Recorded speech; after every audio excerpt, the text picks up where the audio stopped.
उत्तर प्रदेश में जल्द ही मंत्रिमंडल का विस्तार होने वाला है और ये दावा दिल्ली दौरे से लौटे ओम प्रकाश राजभर ने किया है।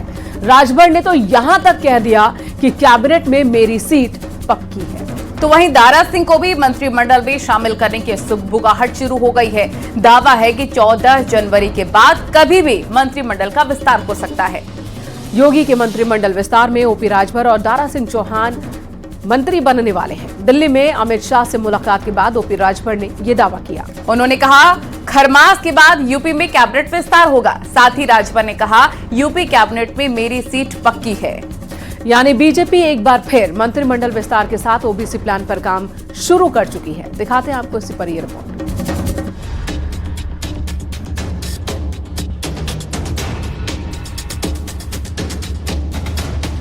उत्तर प्रदेश की सियासत में बस एक ही सवाल गूंज रहे हैं, क्या राजभर मंत्री बनेंगे या फिर राजभर मंत्री नहीं बनेंगे? क्या सच में राजभर मंत्री बनेंगे? क्योंकि इसी कंफ्यूजन में बैक टू बैक 4 महीने बीत गए, लेकिन राजभर के लिए वो मौका नहीं आया जब वो योगी मंत्रिमंडल में मंत्री पद की शपथ ले सकें। लेकिन एक बार फिर राजभर का राजयोग शुरू होने वाला है, क्योंकि बुलावा दिल्ली से आया है और राजभर की मुलाकात अमित शाह से हुई है। उत्तर प्रदेश में मंत्रिमंडल विस्तार की चर्चाओं के बीच सुभाषपा अध्यक्ष ओम प्रकाश राजभर और हाल ही में समाजवादी पार्टी से इस्तीफा देकर बीजेपी में शामिल हुए दारा सिंह चौहान ने गृह मंत्री अमित शाह के साथ मुलाकात की है। मुलाकात में मंत्रिमंडल विस्तार को लेकर चर्चा हुई है और उसके साथ साथ लोकसभा चुनाव की रणनीति को लेकर भी चर्चा की गई है। दरअसल बीजेपी की कोशिश उन चेहरों पर दांव खेलने की है जो पिछड़े समुदाय से आते हैं, जिनकी अपने समाज के वोट बैंक में अच्छी खासी पकड़ है और जो इस बात का भरोसा देते हैं कि उनका वोट कभी बंटने वाला नहीं। और इसी दावे वादे को ध्यान में रखते हुए अगली रणनीति तैयार हो रही है। इस बीच राजभर और दारा सिंह का दिल्ली दौरा भी कुछ इसी रणनीति को बयान करने के लिए काफी है। दिल्ली दौरे पर राजभर ने कहा, दिल्ली में गृह मंत्री अमित शाह से मुलाकात हुई। भर राजभर को एससी में शामिल करने पर चर्चा हुई। यूपी और बिहार के चुनावी रणनीति पर चर्चा हुई। खरमास के बाद यूपी में कैबिनेट विस्तार होगा। यूपी कैबिनेट में मेरी सीट पहले से ही पक्की है।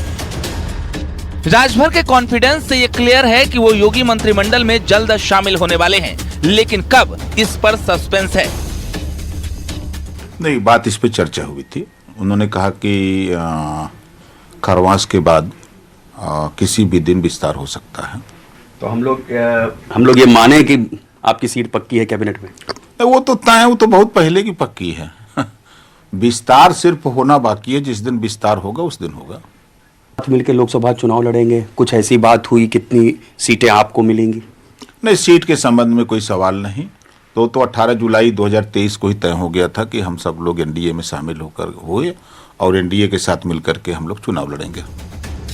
वहीं बीजेपी की कोशिश राजभर और दारा सिंह चौहान को मंत्रिमंडल में शामिल करने के पीछे जाति की रणनीति भी है, क्योंकि मंत्रियों की कुल संख्या 52 है। इसमें सबसे ज्यादा ओबीसी समाज के कुल 22 मंत्री हैं। अलग अलग देखें तो कुल 18 कैबिनेट मंत्रियों में 8 ओबीसी से हैं, जबकि 14 स्वतंत्र प्रभार के राज्य मंत्रियों में 5 ओबीसी से हैं, तो वहीं 20 राज्य मंत्रियों में 9 ओबीसी समाज से हैं। ऐसे में मंत्रिमंडल विस्तार में भी इस समाज का पलड़ा भारी रहने की संभावना है। यानी बीजेपी की कोशिश ओबीसी को साथ लाकर उन 50% वोट पर कब्जे की है, जिससे विपक्ष को चुनौती देने के साथ ही सभी 80 सीटों पर जीत का परचम लहराया जा सके। Bureau report, news 18। लोकसभा चुनाव से पहले बीजेपी ने अपने ज्यादातर एजेंडों को पूरा कर लिया है और इसलिए अब पूरा जोर सीएए पर है। नागरिकता संशोधन अधिनियम को लेकर लोकसभा चुनाव की घोषणा से पहले अधिसूचना जारी की जा सकती है और इसी हलचल के बीच भड़काऊ गैंग फिर से एक्टिव हो चुका है। दरअसल ओवैसी ने कहा, सीए संविधान विरोधी है, सीए धर्म के आधार पर बना और सीए कानून का उल्लंघन करता है। तो वहीं बर्क ने कहा, सीएए से फायदा नहीं बल्कि नुकसान होगा। सीएए से देश के हालात बिगड़ जाएंगे। देश में नफरत नहीं, मोहब्बत की जरूरत है। यानी जिस कानून से नागरिकता मिलेगी, उस कानून पर मजहबी जुनून फिर से हावी हो गया है और एक बार फिर खास धर्म के नेता आम जनता को गुमराह करने में जुट गए हैं। आपको दिखाते हैं इसी पर एक report.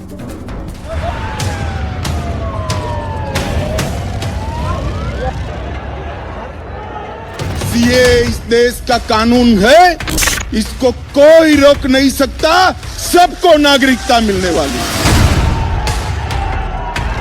CAA is anti-constitution. It will be a grave injustice, especially to the Muslims.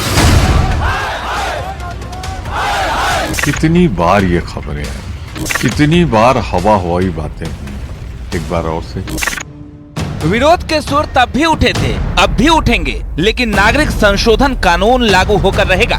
Modi सरकार के प्रमुख एजेंडों में शुमार अब बारी है CAA की, जिसकी पूरी स्क्रिप्ट तैयार हो चुकी है। बस उस मौके का इंतजार है जब इसे हिंदुस्तान में लागू कर दिया जाएगा। लेकिन उससे पहले ही भड़काऊ गैंग एक्टिव हो चुका है, विरोध की आवाज उठने लगी है और खुद को मुस्लिमों का रहनुमा बताने वाले फिर से फ्रंट पर आ चुके हैं।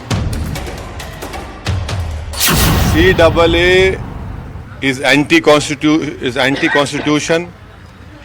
It is a law which has been made on the basis of religion. And please understand that CAA must be read with and understood with NPR NRC, which will lay down conditions of the to lay down conditions to prove your citizenship of this country. ये तो propaganda है इनका। इससे फायदा पहुंचने की बजाय आप देखेंगे कि हालात मुल्क के और खराब होंगे इससे, और इससे लोगों में मोहब्बत की फिजा पैदा नहीं होगी। और देखो, देश को चलाने के लिए नफरत नहीं होनी चाहिए, देश को चलाने के लिए मोहब्बत होनी चाहिए।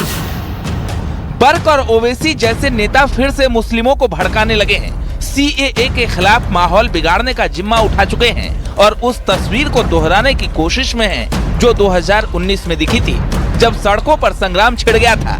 हालांकि सरकार ने माहौल बिगाड़ने वालों को सख्त नसीहत देते हुए वो डाउट भी क्लियर कर दिए जिससे आम लोगों को गुमराह किया जा रहा था। दरअसल ये कानून भारतीय नागरिकता देने का रास्ता खोलता है। भारत के 3 पड़ोसी देशों के विस्थापितों को भारत की नागरिकता देगा। 31 दिसंबर 2014 से पहले आने वाले अल्पसंख्यकों पर लागू होगा। नागरिकता हासिल करने वालों को मौलिक अधिकार मिलेगा। 3 देशों से आए विस्थापितों को दस्तावेज देने की जरूरत नहीं होगी। यानी CAA नागरिकता छीनने वाला नहीं बल्कि नागरिकता देने वाला कानून है। लेकिन विपक्षी नेता इसे आम लोगों को गुमराह करने में जुट गए। तो अब इनका पोलराइजेशन धर्म के आधार पर वही इनके पास बचा है। जहाँ तक CAA की बात है, ये तो हवा हवाई है। ले तो आइए पहले आप उसका ड्राफ्ट तो देखें, प्रारूप तो देखें। आपने तो जल्दबाजी में लाए थे क्रिमिनल जो 3 पास कराए, हुआ क्या? ट्रक ऑपरेटर्स स्ट्राइक पे चले गए। निमंत्रण मिलेगा तो हम विचार करेंगे। तो स्वाभाविक है कि निमंत्रण देने में भी भगवान राम के अगर के दरबार के हम सेवक हैं तो वहां कम से कम पक्षपात नहीं होना चाहिए। सबरी के राम को भी, लौकुश के राम को भी, रहीम के भी राम को, सबको सम्मान मिलना चाहिए। CAA को लेकर मची हलचल के बीच इंडिया गठबंधन के साथी भी इसका राजनीतिकरण करने लगे हैं। लेकिन मोदी सरकार अपने लक्ष्य की ओर तेजी से बढ़ रही है, क्योंकि राम मंदिर, अनुच्छेद 370 और नागरिक संशोधन कानून मोदी सरकार के प्रमुख एजेंडों में शुमार रहा है। ऐसे में बीजेपी ने अपने ज्यादातर एजेंडों को पूरा कर लिया है, इसलिए अब पूरा जोर CAA पर है। Bureau report, news 18।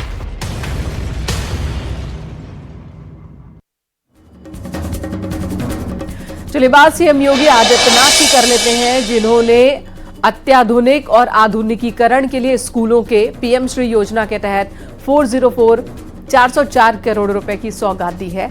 उन्होंने इस मौके पर स्कूलों के आधुनिकीकरण कार्यों की शुरुआत भी की और साथ ही चयनित अधिकारियों को नियुक्ति पत्र भी दिए हैं। वहीं उन्होंने कहा कि प्रधानमंत्री मोदी ने नए भारत के रूप में नई शिक्षा नीति की आधारशिला भी रखी। PM श्री स्कूल योजना इस श्रृंखला का हिस्सा है और इस योजना के पहले चरण में 404 करोड़ की धनराशि से प्रदेश के 928 स्कूलों को मॉडर्नाइज किया जाएगा। साथ ही साथ 12वीं क्लास तक को भी अपग्रेड किया जाएगा। देश में आने वाले 2-3 वर्ष के अंदर माध्यमिक शिक्षा के भी कायाकल्प के साथ उसको जोड़ते हुए एक बेहतरीन व्यवस्था देने में सफल होंगे और राष्ट्रीय शिक्षा नीति के बेहतरीन क्रियान्वयन में हम लोग आगे बढ़ पाएंगे। अनिवार्य रूप से कहा गया कि वे स्थानीय उत्पादों को जोड़ते हुए केवल हम सैद्धांतिक पाठ्यक्रम ही हमारे पाठ्यक्रम का हिस्सा नहीं होना चाहिए, बल्कि हम अपनी शिक्षण व्यवस्था में एक चीज को और देखें। उत्तर प्रदेश ने इस दिशा में कुछ प्रयास प्रारंभ किए, जैसे 1 डिस्ट्रिक्ट 1 प्रोडक्ट का। और एक बड़ी खबर समाजवादी पार्टी से आ रही है। अखिलेश यादव ने 10 से 12 सीटों पर प्रत्याशी करीब करीब तय कर लिए हैं। जानकारी है कि अखिलेश यादव खुद कन्नौज से ही चुनाव लड़ेंगे। डिंपल यादव फिर मैनपुरी से उम्मीदवार होंगी। वहीं अक्षय यादव की फिरोजाबाद से उम्मीदवारी पक्की मानी जा रही है।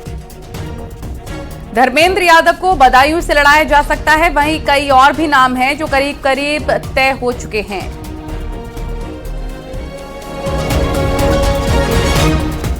और इस बीच आपको ये भी बता देते हैं कि समाजवादी पार्टी 55 से 60 सीटों पर चुनाव लड़ने की तैयारी में है और ऐसे में 5 सीट पहले ही सफाई परिवार के लिए तय किए जा चुके हैं। अखिलेश यादव परंपरागत सीट अपने पास रखना चाहते हैं, तो वहीं कांग्रेस को सिर्फ 2 से 5 सीट देने की तैयारी हो रही है।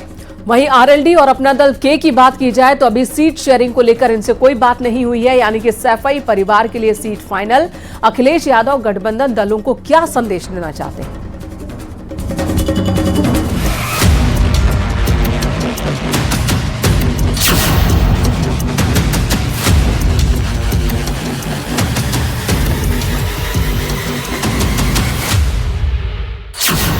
मोदी योगी से मुकाबला है, विकास बनाम परिवारवाद का बोलबाला है और उन चेहरों पर भरोसा जो सैफई परिवार से हैं, जिनकी दावेदारी के आसार हैं। क्योंकि समाजवादी पार्टी ने संकेत दे दिए हैं कि जल्द ही पहले चरण में 10 से 12 सीटों पर उम्मीदवारों के नाम सार्वजनिक कर दिए जाएंगे और इन नामों में 5 नाम यादव परिवार से होंगे। 2024 के चुनाव के मद्देनजर समाजवादी पार्टी ने करीब 2 दर्जन सीटों पर नामों की चर्चा कर ली है। समाजवादी पार्टी चाहती है कि इंडिया गठबंधन के तहत जब नामों की बात आए तो उसकी पूरी प्रोफाइल तय रहे। तो ऐसे में अखिलेश यादव एक तरफ खुद जहां लोकसभा चुनाव में उतर रहे हैं, वहीं पर उनकी पत्नी, उनके कजिन भाई समेत परिवार के करीब 5 सदस्यवार चुनाव में उतर सकते हैं। जातीय जनगणना और पीडीए को चुनावी हथियार बना रही समाजवादी पार्टी की कोशिश उत्तर प्रदेश में इंडी गठबंधन को लीड करने की है, ताकि वो सीटें पहले सुरक्षित कर ली जाए जहां परिवार के सदस्यों को उतारा जा सके। यानी डिंपल यादव फिर से मैनपुरी से उम्मीदवार होंगी। अखिलेश यादव खुद कन्नौज से ही चुनाव लड़ेंगे। अक्षय यादव की फिरोजाबाद से उम्मीदवारी पक्की है। धर्मेंद्र यादव को बदायूं से लड़ाया जा सकता है। मतलब साफ है, जो समाजवादी पार्टी की परंपरागत सीट है उसे पहले ही तय कर लिया गया है, ताकि सीट बंटवारे के समय मोल भाव वाला कंडीशन न हो। कोई भी राजनीतिक दल जो जनता के बीच है, कार्यकर्ताओं का दल है, राष्ट्रीय अध्यक्ष जी से कार्यकर्ताओं की बात होती रहती है, तो दल को अनुमान रहता है कि कौन संभावित उम्मीदवार हो सकते हैं। सभी उम्मीदवार तैयारी करते हैं, पार्टी भी तैयारी कर रही है। जैसा माननीय राष्ट्रीय अध्यक्ष जी का निर्देश होगा, जिसको निर्देश होगा वो लड़ेगा, और जिनको लड़ाने के लिए निर्देश करेंगे वो सब उस घोषित उम्मीदवार को लड़ाएंगे। दरअसल सैफई परिवार के चेहरों की सीट लगभग तय हो जाने से उन सीटों पर तैयारी का मौका मिल सकेगा और पारिवारिक एकजुटता का बेहतर संदेश भी जा सकेगा। वहीं अन्य सीटें जहां पार्टी उम्मीदें देख रही है या बीजेपी के बड़े चेहरों की जहां घेराबंदी करना चाहती है, वहां भी जमीनी तैयारी तेज हो सकेगी। इतना ही नहीं, इन सीटों पर प्रत्याशी का ऐलान कर सपा गठबंधन साथी को भी संदेश देना चाहती है। 55 से 60 सीट पर लड़ना चाहते हैं अखिलेश यादव। परंपरागत सीट अपने पास रखना चाहते हैं। कांग्रेस को सिर्फ 2 से 5 सीट देने की तैयारी है। आरएलडी अपना दल के से अभी बात नहीं हुई है। बीजेपी के बड़े चेहरों को घेरने की रणनीति है। दरअसल कई चुनावों में खराब प्रदर्शन के बीच अखिलेश यादव के लिए 2024 का लोकसभा चुनाव बड़ी चुनौती है। यूपी में मुख्य विपक्षी दल के तौर पर बीजेपी विरोधी गठबंधन की अगुवाई भी उनके ही जिम्मे है। इसलिए गठबंधन में सीटों की तस्वीर साफ होने से पहले ही चेहरों को लेकर शोर शराबा करने के बजाय जमीन साधने पर पार्टी ने फोकस बढ़ा दिया है और उम्मीदवारों का इशारा भी इसी रणनीति का हिस्सा है। Bureau report, news 18।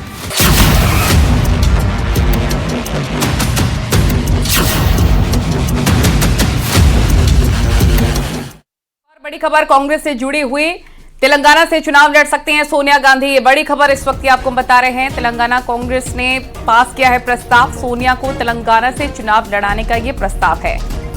तो कांग्रेस अध्यक्ष को भेजा गया है प्रस्ताव, रायबरेली से मैदान में उतर सकती हैं प्रियंका गांधी, राहुल गांधी भी वायनाड से चुनाव लड़ सकते हैं। एक बार फिर सूत्रों के हवाले से ये बड़ी खबर है। केरल कांग्रेस के नेता चाहते हैं कि राहुल गांधी केरल के वायनाड से ही चुनाव लड़े। फिलहाल केरल के वायनाड से ही सांसद है राहुल गांधी और इस बार भी वहीं से चुनाव लड़ सकते हैं। सूत्रों के हवाले से ये खबर है। वहीं जो बड़ी बात है वो सोनिया गांधी को लेकर है।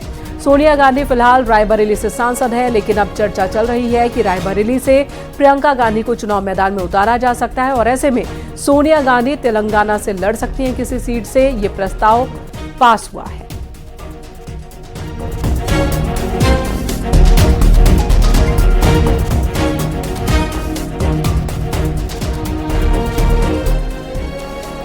क्या इंडिया गठबंधन के नेताओं ने राम के नाम विवादित बयानों का जिम्मा संभाल रखा है या बार बार प्रभु राम पर विवादित टिप्पणी साजिशन है? क्योंकि अब एनसीपी शरद गुट के नेता जितेंद्र आव्हाड ने मर्यादा पुरुषोत्तम राम को मांसाहारी बता दिया है, जिसके बाद वीएचपी से लेकर बीजेपी के नेता सड़कों पर हैं और जितेंद्र आव्हाड के खिलाफ एक्शन की मांग कर रहे हैं। दरअसल राम मंदिर पर विपक्ष की सियासी बयानबाजी तेज हो गई है। विपक्षी नेता अब राम के नाम पर विवादित बयान बार बार दे रहे हैं। एनसीपी नेता ने कहा भगवान राम मांसाहारी थे, इसलिए मैं भी मांसाहारी हूं। तो वहीं कांग्रेस नेता ने कहा अयोध्या में धार्मिक नहीं बल्कि सियासी कार्यक्रम हो रहे हैं। वहीं बिहार के डिप्टी सीएम तेजस्वी यादव ने कहा कि भूख लगेगी तो क्या मंदिर जाओगे? तो वहीं स्वामी मौर्य बोल चुके हैं कि प्राण प्रतिष्ठा सिर्फ ड्रामा है। यानी राम के नाम पर पूरा इंडी गठबंधन विवादित बयान देने पर आमादा है। इसी पर दिखाते हैं आपको खास रिपोर्ट।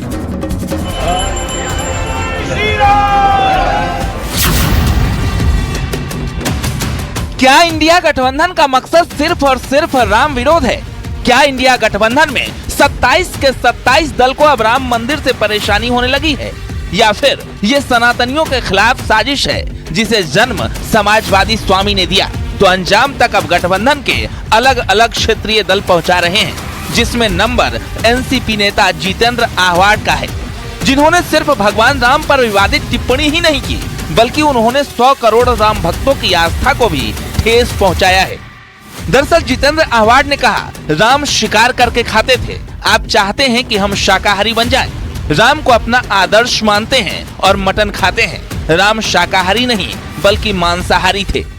राम क्षत्रिय था तो क्षत्रिय का खाना ही मांसाहारी होता है। राम क्षत्रिय था तो क्षत्रिय का खाना ही मांसाहारी होता है। राम क्षत्रिय था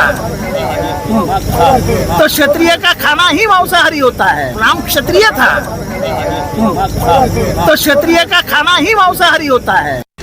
एनसीपी नेता के इस विवादित बयान पर उत्तर प्रदेश से महाराष्ट्र तक विरोध प्रदर्शन हो रहा है। परम पुरुषोत्तम राम को मांसाहारी बताने पर सियासत भी गर्म है और वीएचपी से लेकर बीजेपी के नेता भी जितेंद्र आव्हाड के खिलाफ एक्शन की मांग कर रहे हैं। प्रिंट की कॉपी है और यदि आप देखें तो श्रीमान आव्हाड जी ने जिस प्रकार से हमारी हिंदू धर्म के भावनाओं को आहत किया है, क्या लगा होगा हमारे संतों को, महंतों को, क्या लगा होगा हमारे साधुओं को? किसी को खुश करने के लिए इस प्रकार से राम भक्तों की भावनाओं को आहत करना, इस प्रकार का बेहुदा बयान करना। जो राजनीतिक पार्टियां अपना अस्तित्व बरकरार रखना चाहती हैं उनको राम पर किसी भी प्रकार, जो राजनीतिक पार्टियां अपना राजनीतिक वजूद बरकरार रखना चाहती हैं उनको किसी भी प्रकार की मर्यादा पुरुषोत्तम भगवान श्याम पर अभद्र टिप्पणियों से बचना चाहिए। जो राम को गाली देंगे, राम को कोसेंगे, जो राम के बारे में अभद्र बातें करेंगे, राम जी की कृपा से उनका राजनीतिक मोक्ष नहीं तो बहुत जल्दी ही हो जाएगा। तो दूसरी तरफ विपक्षी गुट में जितेंद्र आव्हाड के बयान पर चुप्पी है, खामोशी है और कांग्रेस से लेकर समाजवादी पार्टी तक बैकफुट पर है। हालांकि अब जितेंद्र आव्हाड के मांसाहारी वाले बयान पर बात बिगड़ने लगी तो उन्होंने बिना देरी किए माफी भी मांग ली और साफ शब्दों में कहा ये निजी बयान है, इससे पार्टी का लेना देना नहीं। जो भी बात रखता हूँ रेफरेंसेस के साथ रखता हूँ। अगर मैं वाल्मीकि रामायण का रेफरेंस रखता हूँ तो इसका मतलब आप समझिए कि मैं अभ्यास करके आया था। पर फिर भी लोक भावनाओं का आदर करना सार्वजनिक जीवन में बहुत महत्वपूर्ण होता है। लोगों को दुखाना नहीं, ये हमको शरद पवार साहब ने सिखाया है। सत्य कितना भी कड़वा हो, वो कड़वा जहर आप खुद पी लीजिए, लेकिन लोगों को मत दुखाओ, ये साहब ने मुझे कहा है। इसलिए मैंने लोगों के प्रति जो खेद व्यक्त कर रहा हूँ। और क्या, ऐसे में बड़ा सवाल है कि आखिर विवादित बयान के पीछे का मकसद क्या था? क्या जितेंद्र आव्हाड ने किसी के इशारे पर इस विवाद को जन्म दिया और जब मामला उलट दिखने लगा तो माफी मांगी? क्योंकि इससे पहले इंडिया गठबंधन के नेताओं की तरफ से न्योते पर सवाल, प्राण प्रतिष्ठा की तारीख पर सवाल, फिर रामचरितमानस पर सवाल और फिर अयोध्या पर सियासी बवाल। दिले हाल बताने के लिए काफी है। Bureau report, news 18।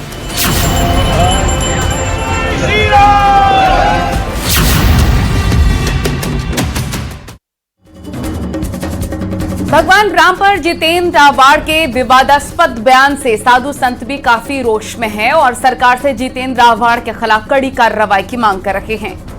अब आपको सुनाते हैं साधु संतों ने आखिर क्या कहा, किस तरह से माफी मंगवाने की बात वो कह रहे हैं। यह झूठ है, एकदम गलत है और इसे झूठे आदमी को हमारे प्रभु के अपमान करने का और उनके करने का कोई अधिकार नहीं है, क्योंकि भगवान सबके हैं, लेकिन सबके होते हुए उनके खान पान के विषय में जो बोल रहा है यह झूठ बोल रहा है, एकदम असत्य है। प्रभु श्री राम का अपमान बर्दाश्त नहीं किया जाएगा। हमारे शास्त्रों में है, जब तक कीन राम का निंदा क्रोधवंत अधि भयो कपिंदा। प्रभु श्री राम की निंदा नहीं सुनेगा यह हिंदुस्तान है। और मैं अगर कार्रवाई सख्त नहीं होती है तो फिर एनसीपी नेता जितेंद्र का वध मैं करूंगा। राम के प्रति आदर निष्ठा हर व्यक्ति के मन में। राम हमारी मर्यादा पुरुषोत्तम पारब्रह्म परमात्मा नारायण साक्षात भगवान है और उनके बारे में ऐसे शब्द का प्रयोग करना। मांस खाते थे, क्या उस समय में आप जिंदा थे? क्या आपने देखा था? क्या आप उस समय मौजूद थे? क्या ऐसी बात को कल्पना राम राम सीताराम सीताराम सीताराम साधु में बोलने पर भी आपने मुझको पाप दे दिया। 100 जन्म तक हम निशाचर में जन्म लेंगे। आप समझो, जो राम के बारे में मैंने बोला कि मांस खाते, इतने बोलने में 100 जन्म हम निशाचर में जन्म लेंगे, तो उनका क्या होगा पता नहीं। चलिए इसी के साथ फिलहाल यहाँ रुकेंगे एक छोटे से ब्रेक के लिए, लेकिन खबरों का सिलसिला लगातार जारी है।